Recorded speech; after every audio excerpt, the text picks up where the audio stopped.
Good morning, Scuba Sarge here again. In today's video, we're going to go over the second of the 3 pieces of equipment that I recommend every new diver purchase for themselves and not rent. The first one was the mask, and we made a video over how to select and how to fit a mask properly. Today's video is on the second piece of equipment, which will surprise quite a few people when I say it because it's an overlooked piece of equipment. It's the lowly dive boot. A proper setting or proper fitting set of boots will make your dives comfortable. If you go and rent and they don't fit properly, they can ruin your week because you'll lose toenails, you'll have cramping toes and everything else. So this is just going to be a real short video for us to go over the different basic styles of boots and what you're looking for in the fit. Let's roll. Now when it comes to dive boots, there are 2 very basic cuts. There's the low cut dive boot, and there's the tall dive boot.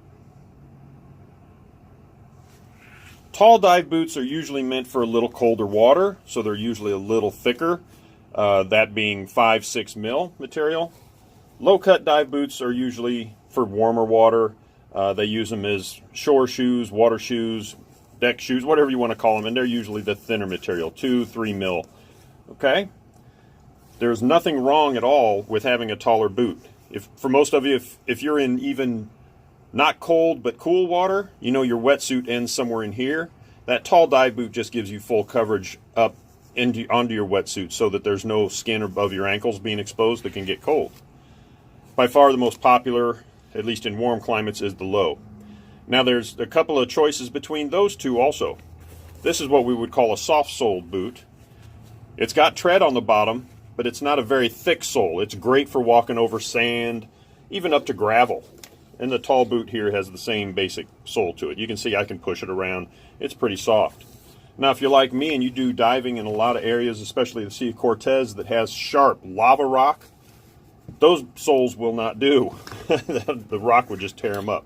So they also have hard-soled dive boots. That is a pretty tough material, pretty thick, pretty rigid. You can walk over those sharp rocks. It's not going to affect your feet at all. Okay, if I were to do the same rocks in a sole like this, I would have bruises on the bottom of my feet, and it would hurt to walk after a while. So those are the basic choices. Now, as far as proper fit, you've got to remember that while you're wearing these, your foot is constantly going to be doing this as you use your fins underwater for your 40-minute, hour dive, whatever it is. And it's not just one dive, it's 2 or 3 dives over a few days or a week. So if your toes came right to the end here and were rubbing on the very edge as they do this for an hour, you can imagine those toenails are going to get rubbed, they're going to get sore, and worst case, you're going to lose them. And you're not going to want to be back in the water in a set of dive boots and using fins until that gets healed up.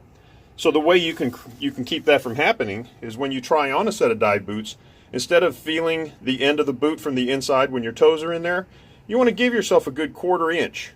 Make sure your toe ends not at the very edge, not the very edge of the boot, but back from the edge. Give your toes that extra space to just be free inside the boot.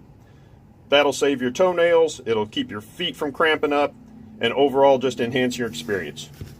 So again, kind of a surprising piece of equipment to recommend, but it is on my list of the top 3.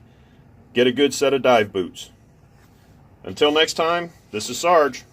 Happy diving. We're out.